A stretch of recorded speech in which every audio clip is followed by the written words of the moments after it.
No niin. On hanget korkeat nietokset. Nyt ei kylläkään ole joulu. Nyt on huhtikuun 6. päivä Pohjois-Kainuun korvessa. Täällä on vielä yli metri lunta. Joskus 60-luvun loppupuolella, kun mä olin pikkupoika, niin silloin paljon käveltiin keväthangella, kun aurinko oli sen hangen pinnan ensin kovettanut. Mutta en tiedä, kun tässä on näin paksusti tätä lunta, niin mahtaisiko tässä onnistua. Koitetaan. Tämä on vähän hankala nousta tämmöisen vanhan äijän. Kyllä se vaan kestää.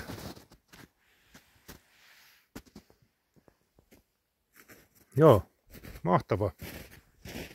Tässäkin on varmaan käynyt niin, että aurinko on jossakin vaiheessa on satanut vettä ja se on kovettanut tämän kunnolla, mutta hyvin kestää tämmöisen yli 100-kilosen uko.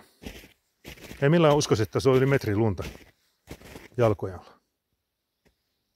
Kuulemma Etelä-Suomessa jo istutetaan perunaa jossakin päin. Tässäkin mun jalkojen alla on joskus ollut perunamaa kuulemma.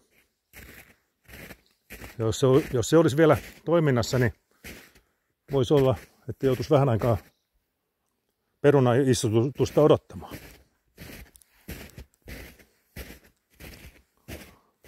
Se kuulemma, mä luin jostakin, että nyt on ollut pöllöillä noita onnetonta se elämä ja hankalaa, kun ne ei ole pystynyt lumen alta pyydystämään hiiriä ja myyriä.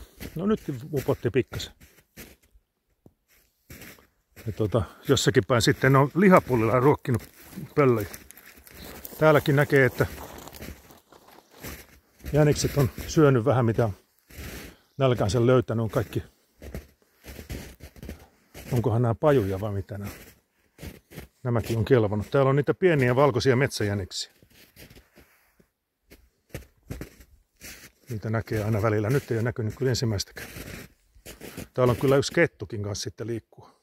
Tuossa on ihan hiljattain käynyt. Ihan tuoretta jälkeen.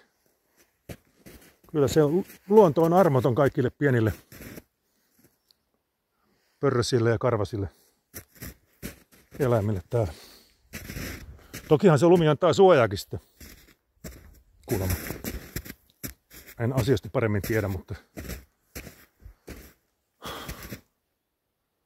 joo. No, ainakin on rauhallista. Ja hiljasta.